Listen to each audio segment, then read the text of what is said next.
welcome to W Talk. Today we are currently having a great time in the studio because today joining us on W Talk is the timeless icon herself, Rosita Rohaizat, who's an actress and singer. And before we talk to her, I just want to give you a small shout out. And she is a Malaysian singer and an actress, and she comes from a legendary artistic family. Her late mother was Mariani and her late father was H.M. Rohaizat, and her aunt and uncle were Biduanita Puan Sri Saloma and Tan Sri P. Ramli, and we are very fortunate and very grateful to have her in the studio today. Welcome to the studio, Rosita. How are you today? Hi, everybody. Thank you. And yes, I'm so happy because when was the last time I was here? I'm Maybe a not year too ago. sure. A year ago? Yeah, just before Lisham left us, Mm-hmm. sometime then. Understand. Yeah, I'm Rosita Rohaizat. I am a singer and actress, and I do a lot of representing Malaysia in a lot of multicultural festivals abroad. I Yep. just come back from Scotland, actually. And that's something that we're going to be talking about where you were there in Aberdeen. Yes, I was there. All right. So let's start off from the early days of your career then, shall we? We start from the beginning. Lah. All right. Well, can you share with us a memorable moment from the early days of your career that then set the tone for what was Rosita going to be all about? Actually, I do have mixed feeling about being in the industry. But when I was 17, I after my what you call that I'm Singapore educated. After my O levels, I was invited to do pre-U, but at the same time I was invited by my cousin, who already had a band, a female all-girl band, to perform because one of their members, they had a fallout. So one of them left, and they needed a replacement immediately. So my cousin just grabbed me, pulled me in, and I became a singer for the first time in a place called The Scene in Orchid Hotel, Johor Bahru. I didn't have that very many songs, but when I sang, I saw the audiences, they were so kind to me, appreciated me, gave me flowers, gave me food, gave me compliments. And I thought, hey, this is a good job, so I don't need to go to pre-U. I'll stay. At the same time, we were not a well-to-do family, so the money was helping. So that's how I became a singer. And after which, my auntie Saloma took me to EMI, and then I got my recording contract. And Tan Sri Amanawa was my first producer. The album was good because, of course, Tan Sri Amanawa was that at that time The legendary producer. Premier, yeah. So I was very fortunate. Unfortunately, I had ambitions because when I was there in EMI, Anita Sarawak was also there. Her manager approached me, made me follow Anita to America. I became the backup show dancers, what you call that? Her backup singers, singer and dancer. So I left. For almost 2 years, I was with Anita Sarawak. And therefore, just into my 3 months or 4 months with EMI, I left, not doing promotions and all the things that go with promoting my career and my song. So I missed out there. But I wanted to travel, and Anita gave me that chance. And also Anita gave me a school. She schooled me in how to entertain. Yeah. Yeah. So plus and minus. Yeah. Yep. I mean, everybody has their own pathway, right? Now, looking back, we would think we should have taken that road, but this road, but the road that you have taken has led you here. And you have a name for yourself. Yeah, it stopped quite a bit. Mm-hmm. Yeah, because I got married. Every time I got married twice. Uh-huh. Every time I got married, I stopped because I wanted to focus on family because you can't do everything. You know, I don't know how these other singers they manage to do that, but I guess I'm not multi-skill. So Yeah, but I wouldn't have been able to do all that. sometimes focus change, priorities change, and you tend to, like, you can't lead life just singularly focused on one thing. Sometimes not everyone is built for that. Sometimes you need to be able to switch focus here, switch focus there. Otherwise, it just makes it less boring, right? Because it came easy for me. Mm-hmm.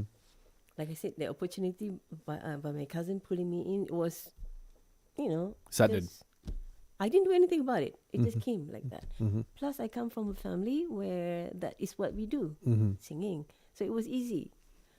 And therefore, I never really focus on, okay, I must keep this, I must do this, I must do that. Mm-hmm. I just go with the flow. Whatever interests me, I hopped on, I Mhm. hopped off, Mhm. hop on, hop off. And maybe that's what it has become for me. But fortunately, like you said, I have made a name for myself. Mhm. Also accidentally, not that I pursued. I don't have a manager. Mhm. I don't have some recording company backing me, doing all the things that you need to do Mhm. to promote me. But yeah, Allah did everything for me, mapped it out. Here I am back again. The biggest Yeah. manager of them all. Yes. All right. So, how about your performances, your style, your career choices? Any particular artists or any performers, local or international, that actually influenced you? Oh, so many. Mm-hmm. When I was young, Diana Ross was my idol. Uh-huh. I even had afro hair, if you see my first album, Yeah. I had afro hair. Mm. And but of course, it has to be my auntie Saloma, Mm-hmm. because I do have a bit of her traits, Mm-hmm. yeah, in terms of the tone of my voice, Mm-hmm. yeah, and personality-wise. I don't have her figure, Mm-hmm. but I'm pretty attractive. Takes a lot of confidence to say that, because especially in an industry where you're always covered with a lot of people are trying to push themselves out there. It does need the confidence to push yourself out and to say, hey, I am good looking and I know I can do this, and you've got the talent, you've got the looks and everything. I think that has also contributed to your success, the confidence aspect of it. Yeah, Alhamdulillah. Like when I was young, Mm-hmm. I was the ugly duckling. I was compared with my sister and my cousin, Dian Piramli. Uh-huh. We lived together, Mm-hmm. raised by my grandmother. Mm-hmm. I was the ugliest, the darkest. Mm-hmm. So it was a good thing that I became a singer, because then I started noticing that people kind of attracted to me. Mm-hmm. And I said, oh, I'm not too bad. Maybe I was not as good as when I'm compared next to them. Mm-hmm. But on my own, I'm quite something else. And it has made me rather a confident person. I can just go on stage and just do it. Be able to do it. Yeah, so I'm no longer the shy, ugly duckling. Did you ever have stage fright? When I first stepped into Australia Mm-hmm. to sing, because that was my first solo performance, Mm-hmm. Yeah, I did. And a lot of things happened. I arrived just in time, my flight, just to go make up and straight onto the stage, Ooh. Australian stage, Mm-hmm. where nobody knows me. Uh-huh. Yeah, but we do have our practices, the religious practices. Before you go up, you have to say a prayer, this and that, and then give Fatiha to my mom and dad. I think that helps. Mm-hmm. But once I opened my mouth, I found my way. So it was after that, like I've been doing a National Multicultural Festival in Canberra Mm-hmm. since 2015, almost every year except during the COVID. Yeah. Wow. So I've been representing Malaysia there every year, except COVID. Understood. And when did you first actually realize that, hey, this is going to be my path? Because you realize that you don't want to do your O levels at a certain age. At 17, you do not want to do it. But did you know that A-level. music, your A level, sorry. Did you realize music was going to be your path before or after? I think it would be. I was, like you said, a reluctant, hesitant artist, because I can see from my family, they were all doing good. They were happy. They were presenting. They were sharing their talent, but none of them were rich. Mm. They didn't have what I wanted also, which was lots of money. Yeah. Mm-hmm. So I said, okay, I'm gonna do something else. So I did secretarial work, production work. I'm actually a remisier. Mm-hmm. Oh, wow. I work with CGS International, which is part of CIMB Mm-hmm. in a stockbroking firm. Um, so I dabble in quite a lot of things to make the money Mm-hmm. because I believe as a singer, Mm-hmm. I wouldn't have made it. Mm-hmm. I wouldn't have secured the kind of lifestyle that I would like to have. Mm-hmm. Yeah.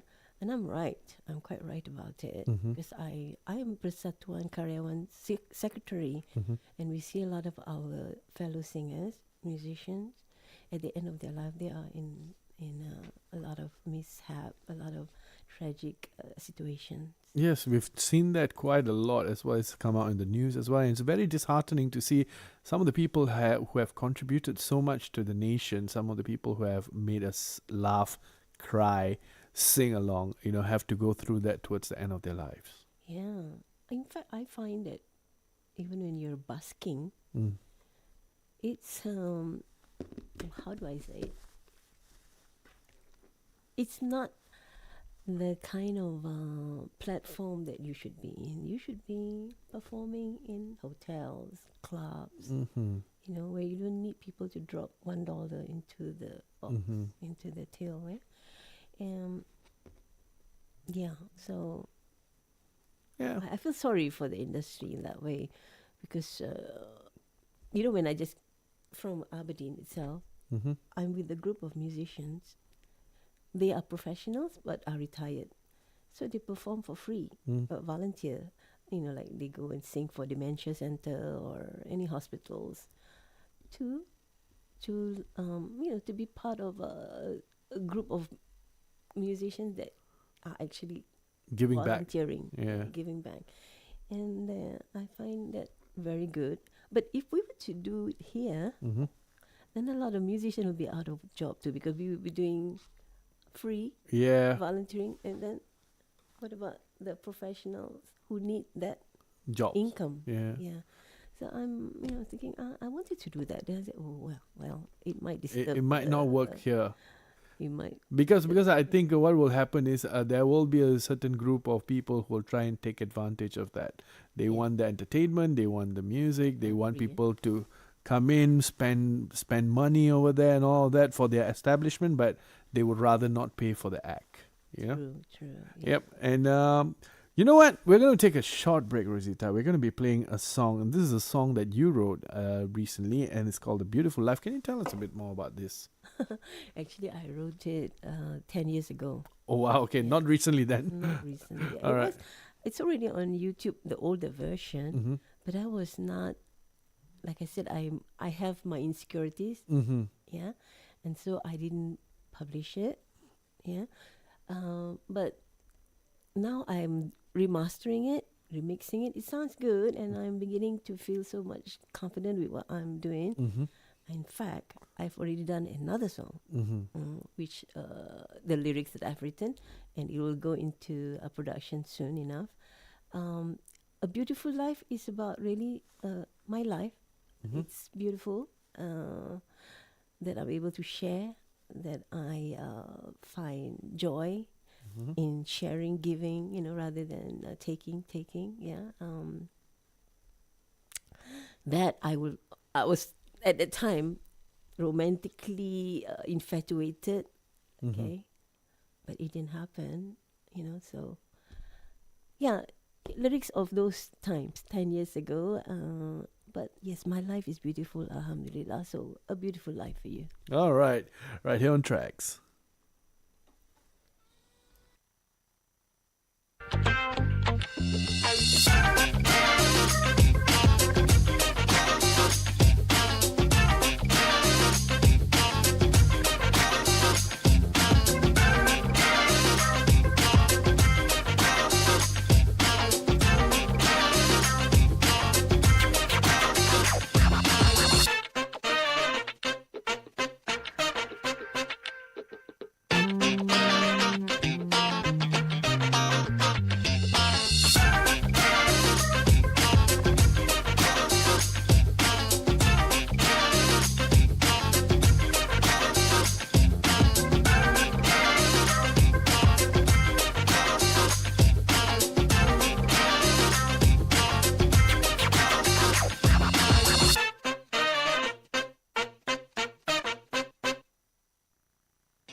Welcome back. That was, of course, A Beautiful Life. A really nice message right there.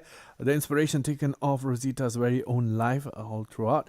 And today we're talking to Rosita Rohaizat, who's a timeless icon. She's an actress and singer. You can also watch us on TikTok, both our TikToks actually, TRAXXfm's as well as her very own TikTok.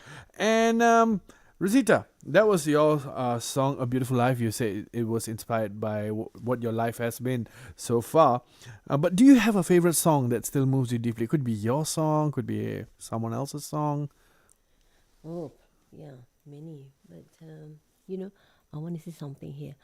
I never was into Lady Gaga because of her crazy persona. Mm-hmm. But the song from the movie, A Star is Born, Oh, yeah, A Star is Born, yes. Always Remember You This Way. Uh-huh. I love that song so much. Mm-hmm. And who's the guy singing with that? Was it Bradley Cooper? Bradley Cooper. Oh my God, I'm in love with him. Mm. That's one of my favorite songs. That when I have gigs, I do sometimes do club acts. Mm-hmm. I will sing that song. Do a cover of that song. Yeah. All right. Yeah. Any other songs other than that? Because that's like a fairly new song, right? Is there something that, when you feel like feeling nostalgic or something, that's something that you go back to again and again? It'll be Malay. Malay song. Malay song. All right. From my auntie, Madah Pujangga. Ah, okay. All right. That's something that I also do. Mm-hmm. When people do ask me to do shows and concept of Saloma team, Hiram Lee Saloma team. So those are the songs. But she has really good songs. My auntie Saloma really was very fortunate. She didn't live as long as I. Mm-hmm. I'm already 68. She died in her 40s, Mm. But she was lucky. I think she recorded almost every day. She was in the studio almost every day because she has recorded over 200 songs, I think. Yeah, I think the amount of lists that I'm looking at here, yeah, I could clearly say it's close to 200 songs. I'm pretty sure there's a few that's not in here as well. True. Yeah, and From the movies. from the movies, yes. Movies, yeah. And you recently, let's talk about your time in Scotland, right? You were at the Mela One World Day Festival, which was held in Aberdeen, and you have been, your first showcase there, and you've been representing Malaysia. Share with us about it. Tell us more. Oh, this Mela, actually I've done Edinburgh once, but online. This time I actually flew to Scotland, perform in Aberdeen at the Union Terrace Gardens, and with 7 musicians, all Scottish, white folks. They were playing my songs, Malay songs, Wow. Melayu songs. I think that is a fantastic, for me, achievement I've ever realized. I didn't know I was going to get that. It was like, oh my God, they're playing my song and they liked my song too. So when we were practicing, I could feel that they enjoyed playing Joget. The first song that I did, which is Joget Budaya, a song from my first album. It's a composition by the late Tan Sri Ahmad Nawab. And Joget Budaya is about, I think it's about culture. And so I managed to get one girl, part of the group. This band that I'm with, they are about 73 of them. They are a fusion of many races, but on that particular day I had a lot of Scottish people, and there was this Indian lady. She is a Scottish too, but Indian origin, so of course she can Bollywood. And so when I taught her the steps, Joget step, she picked up real fast. And so on the day of the performance on 7th September, I called her Nisha, and we did it. We did so well, except towards the end, I forgot to give her the cue, so she didn't know what I was doing at the end. So if you see the video on my YouTube, you can see that she was looking at me. Only that last part. Oh, and so did you? Was it an eye-opening act? Because you've done a lot of different acts or or you've done it in Australia, as you said, you've been to Edinburgh and a lot of other countries as well. Like, what's different about the one in Scotland for you? Okay, it's open air. Oh, My voice was, what do you call that when it's resonated all over the square, the garden? I have no It idea.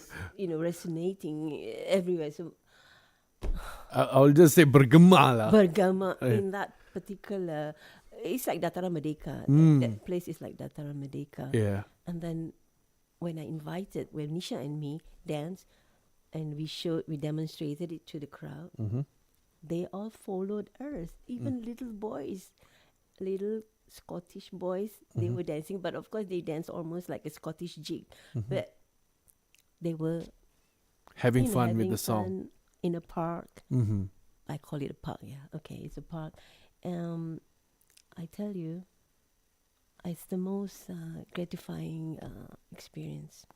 Music definitely transcends culture. They might not understand the language, but the music itself, yeah? Uniting us, because when the melting pot what do you call it, melting pot fusion, collective fusion band, they played it. It sounded a bit different from the original Joget Composition. Budaya, Yeah. Uh-huh. but it was still danceable. It was so merry. It was so joyous. I tell you, I could see joy in people's faces, and so I was so happy that music was uniting all of us. There were so many different races on stage. UK is now a melting pot too. Yeah. You get all kinds of races. There was a guy, he was from Cyprus. He was playing the dabuka. Yeah. Wow. And then there were some Polish people there too. I only interacted with 3 of the musicians. The rest, I didn't have much time. I was there only for 4 days. But I could feel their enjoyment, and that was something that I'm going to cherish. Yeah. I hope to go there again anyway. Yeah, wonderful. And what of your next project? What would your next project be? Actually, like I told you, I've just finished composing one lyric. I'm just waiting for the melody to be tuned into the composition. And then I've got I have a lot of stuff that I need to promote, because I've been doing back-to-back new singles, plenty of singles that I've done.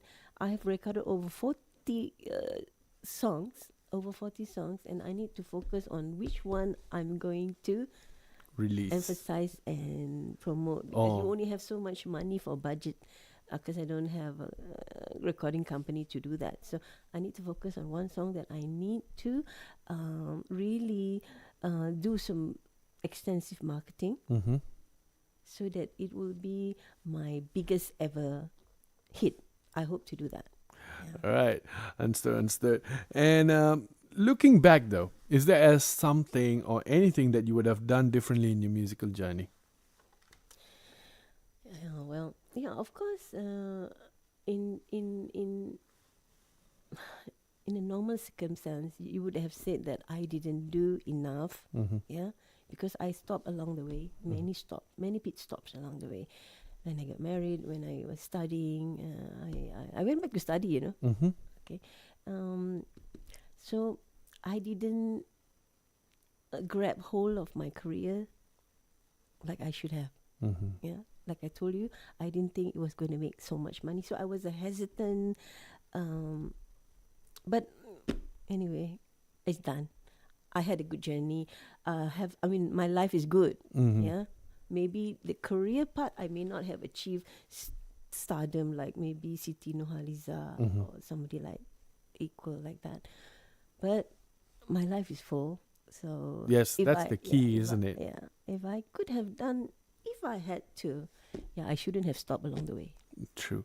And but that's all retrospect. But as you say, because I'm only getting my life is full and I'm happy. Yeah, And I think that is what's most important, right? Even looking back, there might have been mistakes, but what is life without mistakes? True. Right. How would you like to be remembered by your fans? Yeah, don't call me makcik lah. Okay, I'm still somebody. Mm-hmm. Yeah, somebody's mother, Mm-hmm.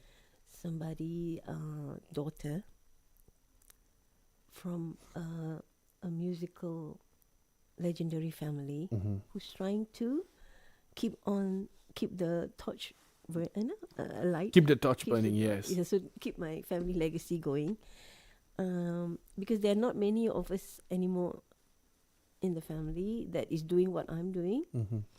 So I hope I live healthy enough, yeah, long enough to keep on until the next generation of my family take the baton. Yeah, And we would love to see them here as well. yeah, Send them over. Anytime they put out anything, send them over, and we will be more than happy to play their music. yeah. I hope so because I think Saloma's great granddaughter, maybe she might. So I'm waiting for her to grow up and be assured to be able to come up front. I think most of my family, they do have the talent.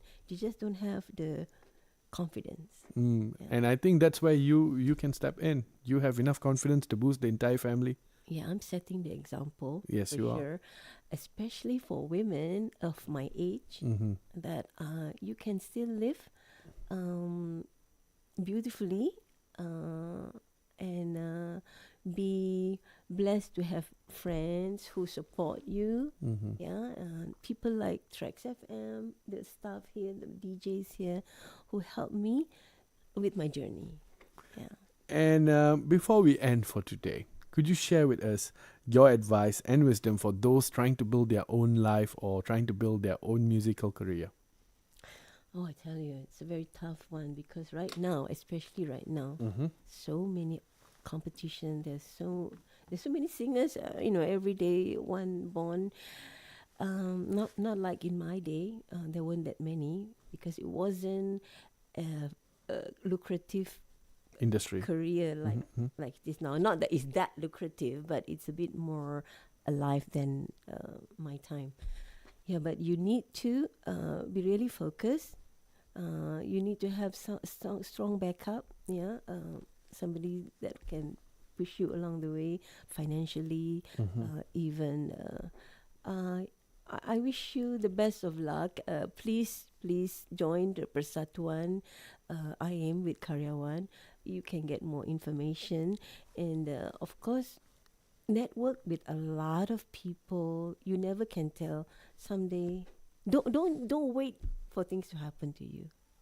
Grab it. Go out, connect. Do it. If that's your dream. That is. And thank you so much for joining us today. I've learned absolutely a lot, and we would love to have you again. We'd love to have anyone from the family here, and we will be more than happy to play their music as well. Thank you so much, TRAXXfm. All right, have a good day, Rosita. Bye. All right, we spoke to the timeless icon Rosita Rohaizat, actress and singer, and this is one of her songs as well, Kene Kene. And we'll end with that. That's the lively one.